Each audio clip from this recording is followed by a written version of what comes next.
Hi everyone, Dr. Frankie here. Today I'm going to be talking about 3 things to do at the beginning of a relationship to keep it healthy. We often spend so much time and energy working on finding someone to date that once we get into a relationship, we want to just sit back and bask in the glow. Although we know relationships take work, we don't necessarily want to map that knowledge onto our lives at this exact moment.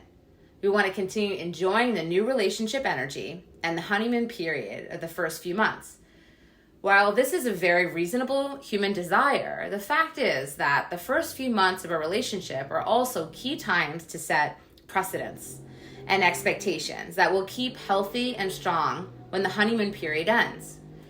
Here are some of the practices you can maintain even in the early days of a relationship to set you, your partner, and your relationship up for success. Say no early and often. This one sounds counterintuitive, right? But can be life-changing in practice.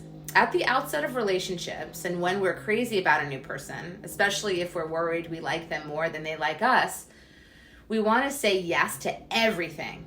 In many instances, this is a positive instinct and can open us up to the new and exciting kinds of experiences and growth and development that are possible in a healthy relationship. Saying yes to a new hobby, new levels of emotional intimacy, or a new relationship pattern can all be really positive, and you don't need to close yourself off to them. However, those things are healthy and positive specifically when they're in the context of a healthy and secure relationship. And a healthy and secure relationship is one where it's safe to say no. The best way to ensure that you're in one is to make sure you are saying no, even at the early stages when you want very, very badly not to ever come across as difficult. Most of us have been conditioned to have a hard time saying no, however. Your most intimate relationships are a place where you should be able to. To address this, make a point of saying hard and soft no's regularly. For example, sorry it doesn't work for my schedule to do dates on weeknights. Can we do a Saturday night instead? Another example, I don't actually like butter on popcorn. Can we get it without? Another example, I'm not comfortable with letting dates meet my kids until I'm sure it's going to be a long-term thing. Let's table that for now. In a best case scenario, your partner responds well to all these disclosures and is grateful for the chance to better meet your needs. It will also do the important work of setting a precedent for your relationship as it continues. You won't have constructed a person of all perfectly easygoing fantasy with no needs that you'll eventually have to collapse when you do have to say no to something. It creates a strong, healthy dynamic from day one where both of you know you can express your needs and you can say no without punishment. In a worst case scenario, if someone gets angry, defensive, guilt trips you, or tries to cajole you into changing your boundaries, you'll be able to recognize a red flag and end the relationship before you are at any further risk. Commit to keeping your life and routines. This is really important, so listen up. Similar to our desire to be as agreeable as possible early on, we also tend to want to accommodate our new paramours in less explicit ways, adjusting our habits, routines, and lifestyle to fit into theirs. Again, to a certain degree, this is a healthy development. There's nothing wrong with developing a new Friday night pizza and movie ritual with your boo when you used to spend that night of the week home alone. But we often go further than this in practice. We may give up most or all of our solo rituals like exercise, hobbies, time alone, either because we want to spend all of our time with our partner or because we can't bring ourselves to say no when they want to spend time with us. Along the same lines, it's very common to see relationships with friendships and family suffer in a new relationship, even if everyone supports it. If you've ever seen a friend get a new girlfriend and then disappear off the face of the earth, you know exactly what I'm talking about.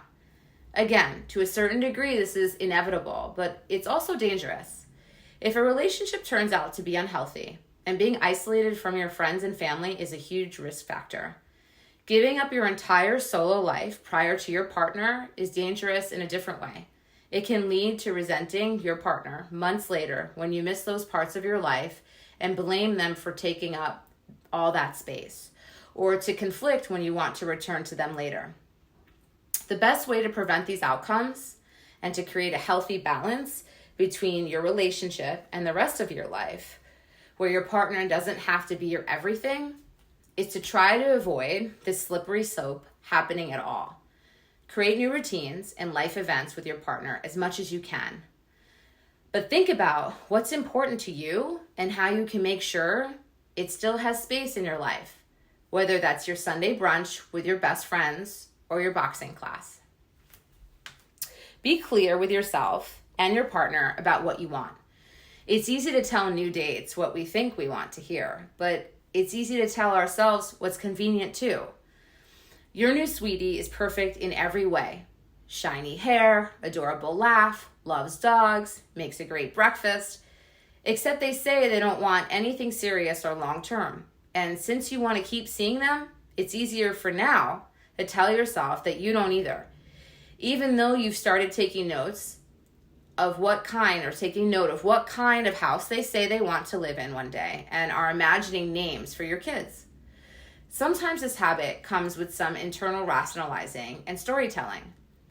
We tell ourselves that this person will want the same things as us too. They just don't know it yet. Or that this is okay even though it's not what we're looking for because it's just to pass the time until we find it. Other times it's less conscious. We don't even let ourselves fully realize the disconnect or notice what's happening. Sometimes we aren't aware there might be a disconnect because we haven't done the work on our own to even know what we want. We became one of those people whose bio on a dating app reads, "Not sure what I'm looking for here." All of these stances are totally understandable, and most of us will be on both sides of this dynamic at one point or another, which is how we know how this ends. If your goal is to continue the relationship as long as possible under any circumstances, this strategy to keep the ball in the air will likely work for a while, but it will also inevitably lead to resentment and a loss of trust when it can't be sustained, and one or both parties has to be more upfront with what their real desires truly are. The only way to prevent this is to be honest with both your date and yourself from the beginning. It doesn't even necessarily have to mean breaking up, but it does mean everyone can make informed decisions with their eyes wide open, which may mean the relationship could end. I hope you all found this helpful. Thanks so much for tuning in, and I look forward to seeing you all next time. Take care. Bye.